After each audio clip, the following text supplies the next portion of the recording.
I met Richard when I was 23. He was charming, dependable, and we married within a year. Life seemed perfect until the night the police knocked on our door. It was almost midnight.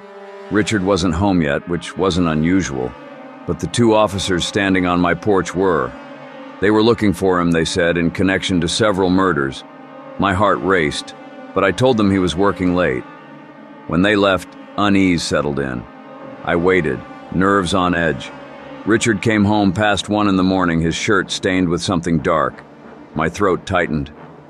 "The police were here," I whispered. "They asked about you." His eyes darkened. "What did you tell them?" "They said you might be involved in something." My gaze fell to his shirt. "Is that blood?"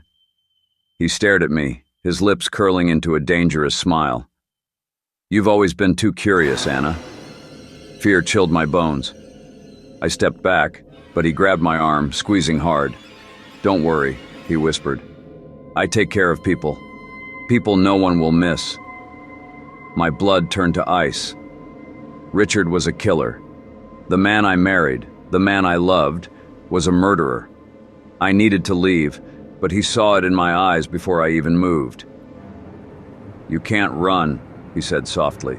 "You know too much now." I forced a smile, lying. "I'm not going anywhere.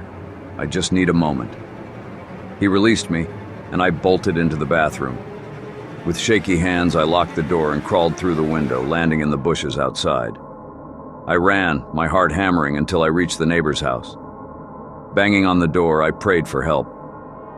As they let me in, I turned to see Richard standing at the edge of the driveway, watching me. His face was expressionless. "You'll regret this," he said, his voice calm.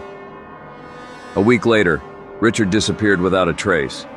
The police never found him, but I know he's out there, waiting, watching, and someday he'll come back for me.